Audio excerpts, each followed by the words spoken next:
cut it. All right, then.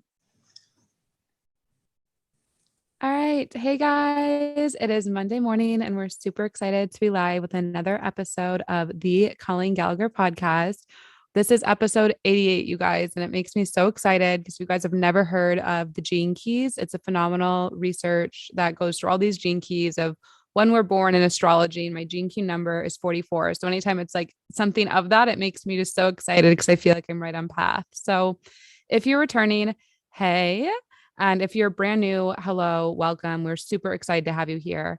This podcast was created with the intention to be a space that you can come and tune in to receive a frequency that will activate, educate, and empower you to begin living a lifestyle you love that supports you financially. This became a passion of mine because I was diagnosed with thyroid cancer at age 14.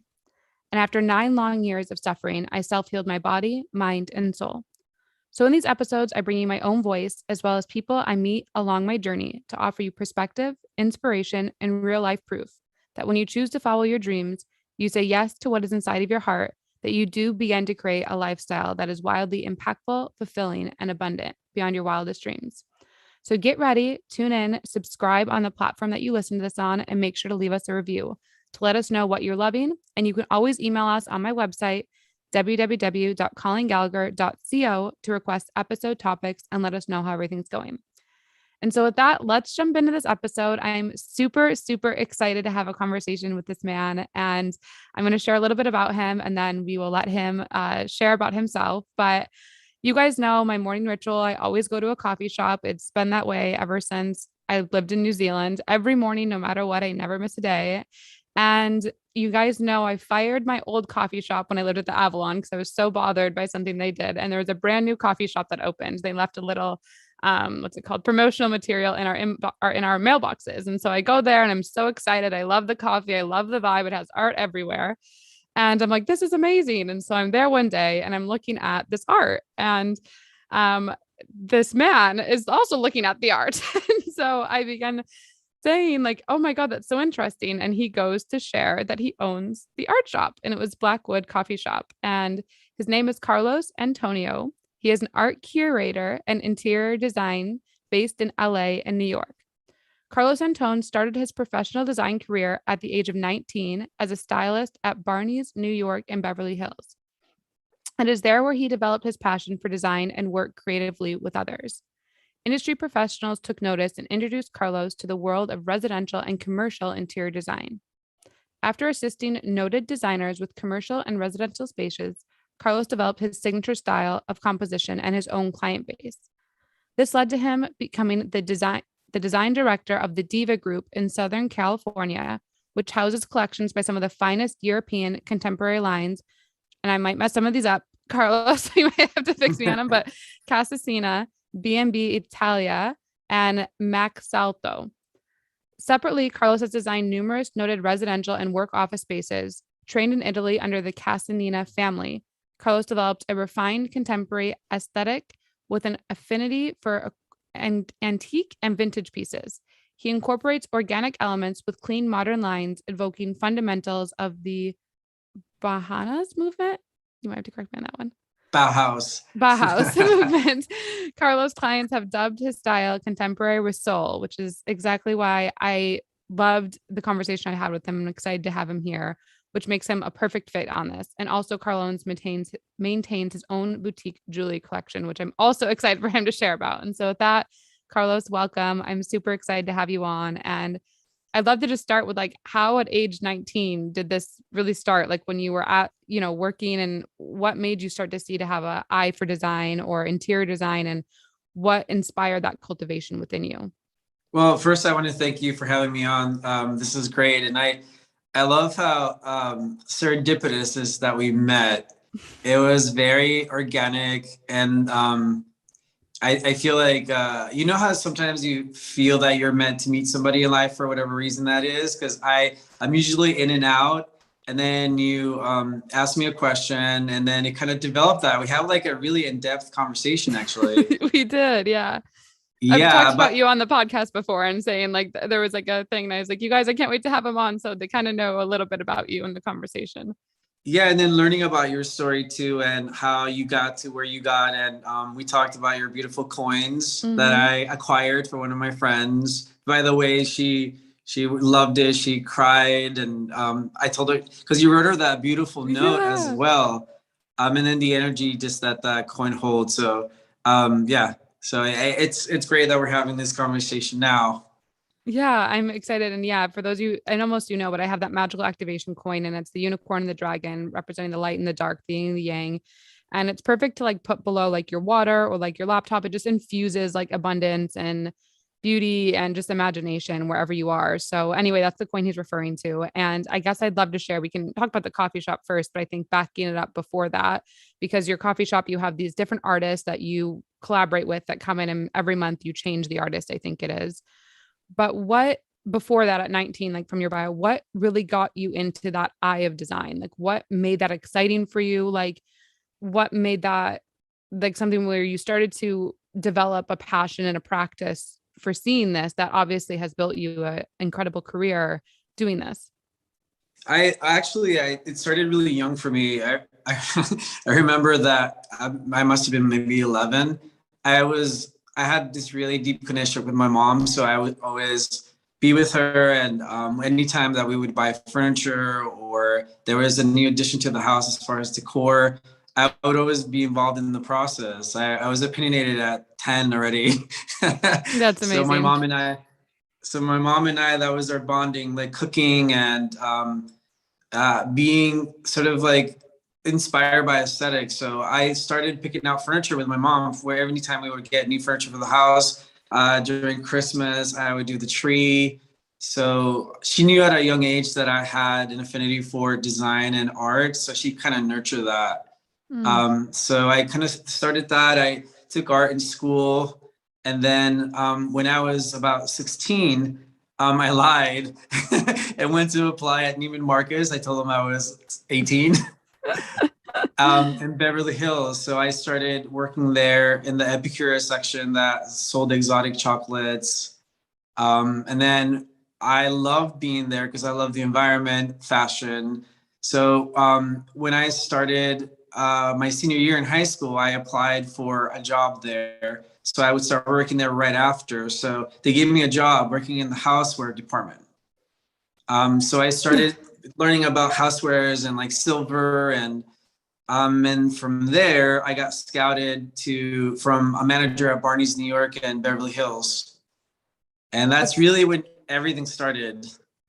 And that's like insane to think too. Because I have those moments too. And I think people like, I don't know if you ran into this, but people that I meet that want to start like more of the creative journey or the entrepreneur journey, like they're a little bit afraid to like share maybe or show like who they truly are, like talk about these things that they're passionate about because they don't think it will bring them money or yeah, they don't see like the opportunities. But I love that what you said. Like I lied that I was 18 when I was really 16. Cause I think when you are on this Whoops. journey, I know, I mean, but I think when you are on this journey, like there are little, I don't know, there are little fibs like that are told in the process to kind of get you where you want, but you do have that internal knowing of like, it's not, yes, it's a lie from a human perspective, but from a soul perspective, it's like, it's what you're meant to do. It's like, and then people who meet you, and if they ever learn that, you're like, I totally see why you did that. And I would have done it too. And I think that that's such an interesting part of this journey because I don't know if people talk about that enough. Like there's things that I've definitely I don't know, like done or I've had to pretend in a way that I was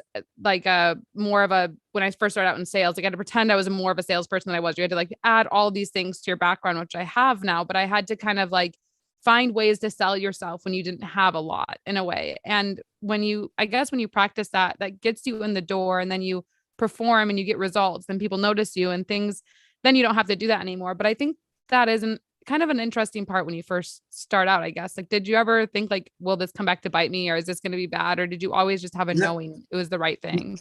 no, I never thought that because like it's carpe diem. Mm-hmm. So I didn't come from a family with an interior design or art background. So I just kind of seized the moment the opportunity came to me, and I seized the moment. I feel like it's yes, it's I called it withheld information, that line. I like that. It's a better uh, one. yeah, but I think sometimes the opportunity if the opportunity is in front of you, you kind of have to take it. And it's not like I don't feel like it's sort of like a moral decision that I made. Is more sort of like, I have this in front of me and I'm going to take the opportunity. And if I, tell them that I'm 18, and obviously it was a part-time job that I was taking as well. So for me, I always see not only what's in front of me, but what's ahead of me as well. And it's like a plan. Yeah, I agree. And I had a webinar last year. It was in October and it was called like the 5 keys to unlock your destiny or access your destiny. And I liked what you just shared because something that's been coming through me a lot, especially this year, I don't know why, but it's always like thinking forward, moving forward. Like instead of replaying past narratives or like what could have happened or should have happened or what is happened, it's like really always changing those thoughts to like move in the direction you want to go. And I think a lot of people listening to this podcast, we have like an equal, I'd say 50-50 men and women, maybe a little bit more men, but they're definitely in that more corporate space. They grew up in that mind. They're really wanting to unleash into more of a creative space, but their biggest fear is the money. Like, how will the money work? How will the money come? That's like their biggest thing of that. And what they want more than anything in the world, when you guys are listening, I know this is just to fall in love. It's like to be in love, but not with a person. It's like actually with life, like just to be in love with life. And so what I love about your story is for you, I mean, you couldn't have really been thinking, I mean, at that young of an age, you're not thinking like, oh my God, like I need the X amount of money or this big thing. Like it was more for you just about the passion and the art and what you were excited. And I guess what would you say to someone who's wanting to start this process, who's wanting to like follow that nudge? Like, what would you say to them, I guess, when they're in that space, maybe of like contemplation? I don't know if you've ever dealt with that or like how you've seen other people move through Yeah. that. Yeah. I mean, that's a good question, because I feel like I actually, through my Instagram, I get a lot of young artists and a lot of young designers asking for advice, which is super cool because I when I was younger, I had a lot of people that mentored me, that believed in me, including the person that hired me at Neiman Marcus and at Barney's, where my creative career started. So one of the things I always tell them is authenticity. Mm, Just like if you're going to do something, don't do it because it's the thing that you think you should do or the thing that other people would like. Just always be authentic in your truth. Just like if you're going to be an artist, what kind of artist do you want to be? And do it because it comes from within you, not because you think you're going to make a lot of money, or you think it's the trend.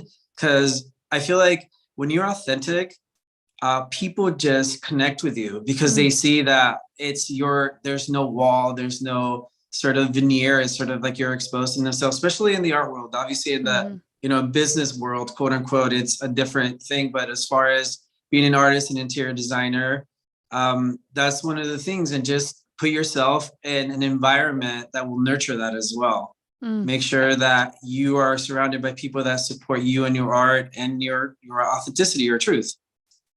I love that. And you don't know this, but I don't think you know this, but anyway, my first book just came out published January 4th and it's called Live Well, Your Truth. So congratulations. we talk about that. So Well, I have to read it. yeah, I'll get you. But we talk about that a lot. And I think that's really important because I was actually on a radio show with the guy who he is how would I describe this? He's like a, uh, movie reviewer in a way, but he basically movies will come to him before they're going to the big screen and for like all this research he has through his career.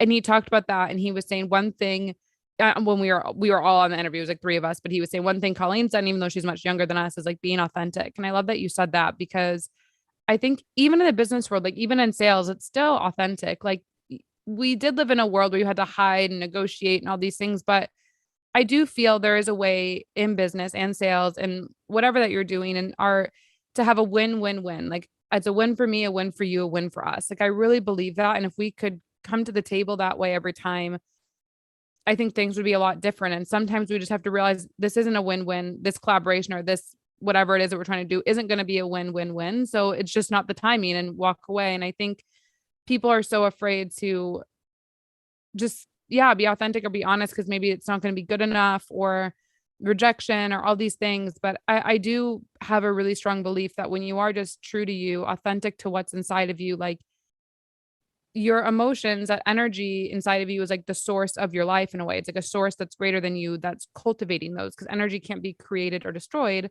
from a scientific level. So if it's inside of you, like there's something putting it there unbeknownst to just you. And it's like your responsibility, I guess, to figure out how to share, navigate, express that energy through whatever medium you feel is what you're here to do or be. And so I like that you shared that. And I think that's so important.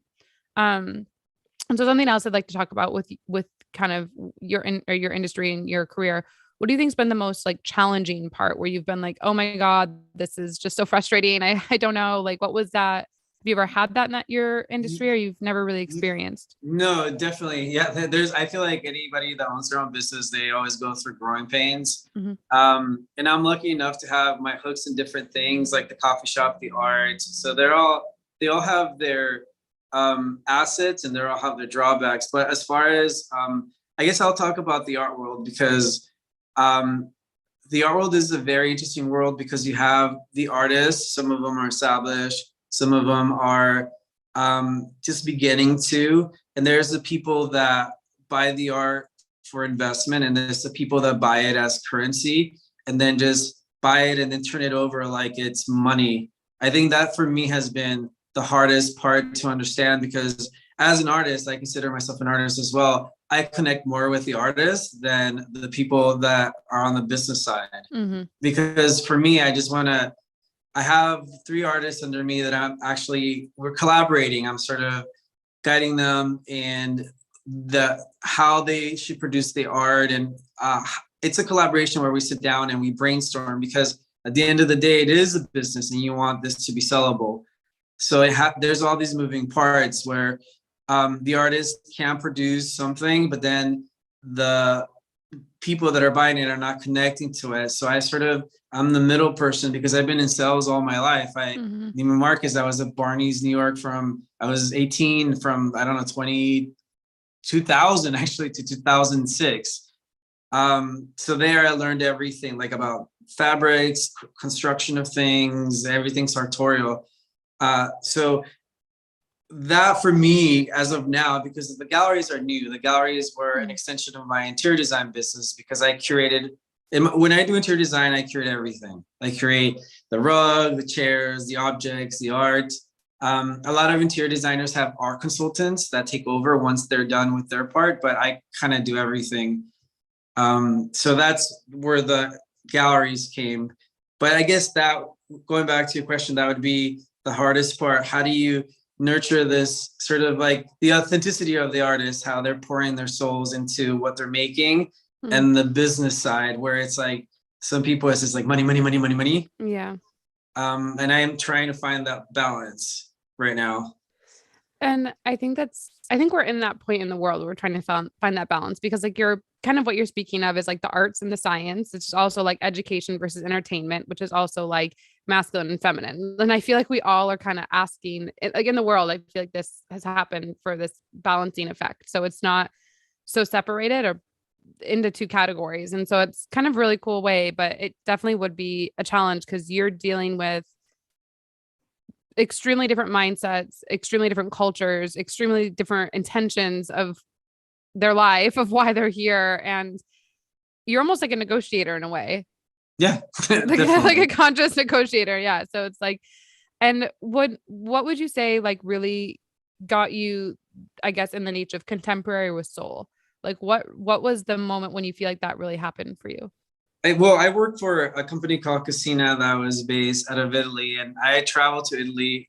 It's a company that's been around for a while. They're 120 years old, but they've always done contemporary furniture. They produced during the Bauhaus movement, which was like the 20s and 30s. And so they reproduce furniture by noted architects or designers. So they're considered art reproductions.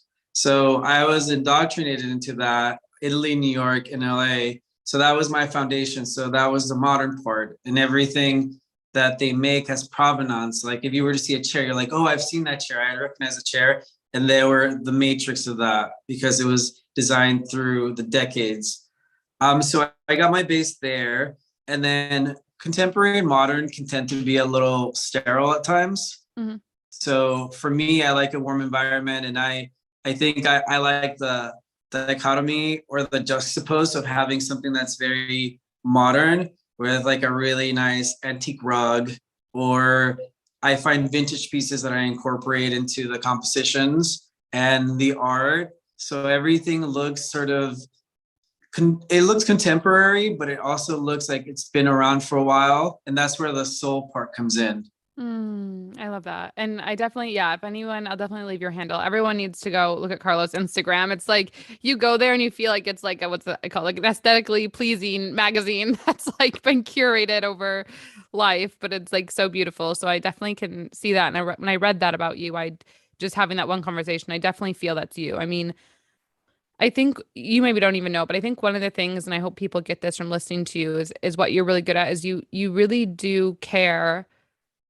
Everything you do, it's like very thoughtful and it's very intention. Like you really care about the small things and you're already thinking of like the end in mind. So it's not like you're just doing something like, okay, because I don't know, it's a Monday or I don't know, like you don't just wake up and think that. Like you always are really thinking like, here's the end goal or what is that goal? From that goal, let's think with the end in mind and let's really craft the details every way, like woven in the process to that. And I think that's probably why you've done so well and why you're so great at what you do because it's easy to, I don't know, with, I mean, I'm not in interior design. I'd say it's more like course design or things with social media design and different. But I mean, it's a similar, I guess, quality, but a different way I implement it. But I think that when people want something, they're like, here's this thing, but they don't really want to go through all the growing pains, like you said, to learn about the details that are so important in an end result or like why the end result becomes so successful.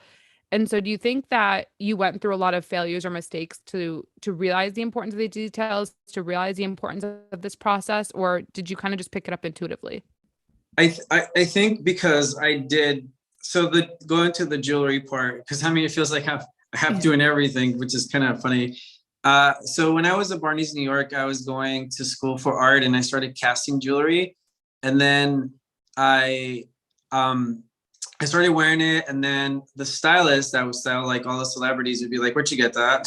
I said, "I made it. Do you want to sell it?" I'm like, "Sure, I'll sell it." So Yeah. I started selling the jewelry and then custom making the jewelry. So I think during that time, I just learned the micro scale, how you have something that's really small, but it has to be perfect. Like all the Mm. little nooks and all the diamonds that are set in it. So I feel like that helped me with interior design because like I see every little thing when I walk into the house. So it was just a learning. It was a learning process. Yeah, and have I had? There's things that there's a lot of like nuts and bolts that go into interior design that people don't even think about. Like if you open up a wall for electricity, you have to have the right craftsman people to skim it back down so where it's like seamless. There's a lot of lighting. There's so many little things. So it's sort of, you have to have the right support. I think one of the Mm. things that took a long time for me is people that are working with me, as far as the tradespeople, the electricians that show up, that are there for you. And I think that's one of the sort of like the most frustrating things in the beginning, but now I have a really good team. And it took a while because for you to have somebody that believes in what you're doing and that just shows up. And you know, when they say it takes a village, it really does. Is like I'm the face of it, but there's so many people that are working with me that make it happen. And you just Yeah. have to have a good group of people, as in anything in life, you know? Yeah. And what do you think began to have you start creating a great support team? Like when was like that lever where it went from like, oh, this is so frustrating, this is ever gonna happen to like now I have such a strong support. Like what do you feel like shifted in you for that to change? I think, honestly, I think it's just, I just grew more confident.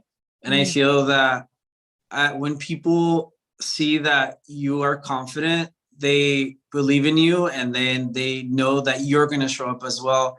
And also respect. Like, I think everybody that works in the space, I treat with respect because they're the thing about having all these people work for you, that especially now that I have this great team, they need me as much as I need them. So it's like an even exchange. I'm not up here because I'm the interior designer. Without them, I couldn't execute any of the beautiful work because they're artists in their own right as well. Mm, I love that. And I that was a big shift for me too. When I started wanting like more support when like funnel design or just website design or I don't know, all these other things that I basically learned how to do myself. But then I was like, okay, I don't have time anymore to do this all myself. I have to figure something else out. And I think I used to see people like when they teach you, like, you contract or outsource, but then I started to realize like, no, these are actually everyone in their own right is an artist in this thing. And if you start to treat people that way and give them almost, I don't want to say freedom, but you say, this is the goal. This is like the standard of what it is, but you give them that, creative edge and a little bit of under your brand or under what you're doing or the brand you're working on. It's amazing how far that goes and like how much someone like over delivers in a way because they don't feel like you're trying to control what they know or like their life path, which I think is really important what you just said. And then the other thing that you said that I just want to add on because I think a lot of people here, I never thought about it this way, but a lot of people in this community probably feel confident about something they hate doing. So that makes sense. Like they're in a job that they did that they're whatever, but they're very confident in it, but they have something they love, like a passion or an artistic ability, but they're not very confident in it. And so what would you say, like, what are some ways people can begin to become confident in what actually matters to them? I think just learning for me, because we're always learning. We're always growing. Hopefully we're always growing and learning. So you just don't know everything. You have to realize that you don't know everything, and what you don't know, you just research and study and ask questions. Like I'll be 100% candid. When I first started, because I was young, everybody that's in my field, I'm still the baby for the most part. So when I was young, I just pretended that I knew things because I didn't want to expose myself or think, that people would think less of me because I was doing this job. So just never be afraid to ask your peers. I've asked my peers for, contract advice, for sourcing, as when I started accepting that I couldn't do this on my own and I opened that up, things became just so much easier. I agree. I think that's a big weight because I think people think like to be an expert, you have to know it all, but I really think it's the opposite. And even the more I get into, I mean, not saying that this is relevant, but I guess in my experience it is, but with my PhD, a lot of these people who are researchers, even for 20, 30 years, there's always new research coming out, especially in the neuroscience space where people are like, we're on like the cutting edge of that. I can't give you a solid measurable answer. And I think that's so powerful in just admitting that. But like, here's what we do know and here's what we're striving for. And even you can relate that to any career, but that's just something. I was just in my PhD for 4 days from 8 a.m. to 9 p.m. all day. So it was really relevant for my life. But I think that it is really powerful in saying that because it's better to not know than say something and then lose trust because that's like the worst in your relationship capital is to say something and it loses trust with someone or you lose, a relationship that's valuable. So yeah, I just love that. And I love everything you shared. And I'm so grateful for your time. I know you're extremely productive and busy person. And so is there anything else that you want to share? Or I know we'll leave your website and your Instagram in the show notes, but anything you want to share so people can hear or anything? Yes, I actually, there's one thing that I was thinking where you were speaking, because at the end of the day, we're all working on ourselves. We're hopefully wanting to become better people. I go to therapy and I meditate, and it's something that I've done as I've gotten older. But so interior design is, I know that it can feel a little vacuous because you're buying all these beautiful things, and I'm in at the luxury end of it, which has this positives and negatives. But at the end of the day, interior design for your home is just honoring yourself. You know how when you wake up in the morning and you're feeling good, you're feeling yourself, you put a coat on and you do your hair and you go out into the world because you're dignifying yourself. Interior design is the same thing. And it's actually more personal because you're dignifying a space that's yours that most people don't see.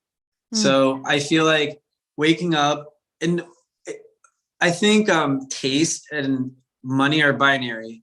You can have taste and not spend thousands of dollars to do your home. You can find things at the flea market, go to CB2 and just mix and match. But I feel like if you're waking up in a space where you're happy and you're surrounded by beautiful art, that's an amazing way to say, like, I am worth living in this beautiful space. Therefore, it changes how you Mm-hmm. think and how you feel when you wake up or when you bring your friends over. It makes you feel good about yourself. It's not just about pretty things. It's about honoring yourself in a way where it's like the ultimate self-care. I agree. And I mean, your environment is everything. Obviously, what you shared, like your internal environment, your mind, your body, your soul, that's, your internal environment, which, like you said, you take care of through breath work, meditation, therapy, coaching, mentorship, retreats. I mean, traveling, whatever. That's like your own due diligence. But there is something profound, just like the clothing you wear. And, I know at my place, I have like hundreds of art pieces. Everyone knows that. Like I have them all around everywhere. I don't have a TV. I literally just have art. And I think that what you shared, it's important because that environment will inspire you. And each of the art pieces I have, like from where I've traveled, like it's a piece of me that reminds me of a memory or that's alive still. That guides me to an emotional inspiration as like a writer or as a creative. And so I totally agree with you. And like you said, it doesn't have to be, thousands of dollars. I don't think I've ever spent thousands of dollars on interior design or anything, but I've gotten like nice couches or, nightstands or like whatever, but they've been like antique pieces too. Like there's been times I've literally stopped over on the side of the road. I remember there was this nice, huge wood, like oak wooden bookshelf. I mean, it was massive. It was like 2 or 3 shelves. And I was like, oh my God, I have to get this, like literally. And so I called a friend who had a truck and like right away they came and like I got it. And I mean, that's not a normal, but literally it can happen with things like that. And everyone was shocked that I got it for free because it was like this nice thing. I mean, I couldn't believe it either. I was like, oh my God. But because I love books and that's like I said, my 3rd or 4th bookcase I think I have, but I love it. Like that was so important to me. And that, I don't know, that inspires you in ways. So I definitely agree with you. And I think everyone listening should think about like, as we're starting 2022, about to go into the second month, like is what your home, your external or whatever you're doing, does that inspire you? Is it where you want to go or is it representing a past version of you? And if it's representing the past version of you, you've got to take small steps, like just one step every day to transform it into who you want to become, because that will definitely just make a massive difference in your actions. Because neurologically, like what you see creates a chemical reaction in your body to act towards a certain direction. So, yeah, I definitely think it's so important. And I loved everything you shared and so grateful for your time and being on here. And I know everyone, I'm sure, will reach out. I know you have some art shows that come in LA, right? Yeah, there's actually, so in the gallery in the coffee shop where I met you, Blackwood in West Hollywood, we're now on our 4th show and that opens February 10th. And I'm opening a larger gallery on Melrose and Sweetser. Okay. And that show opens February 18th. Okay, amazing. So I'll make sure that I put it on there. Maybe we'll do like a separate email like the day or that week before so people can get it and you can just send me the link or whatever so we can get it to people that are in the area because that'd be awesome. So, well, thank you so much, guys. And make sure to reach out to Carlos. This is amazing. I'm so grateful for your wisdom and having you on. And I hope you guys have an awesome start to the week. Make sure to buy my book, Live Your Truth, on Amazon. If you do send it to me, you get the opportunity for the free virtual book talk. That's on February 2nd. And also we have a free training that I'm running this Monday and also Saturdays. If you guys want to attend that, just message me. I love you guys so much. Have a beautiful week and we will talk to you soon.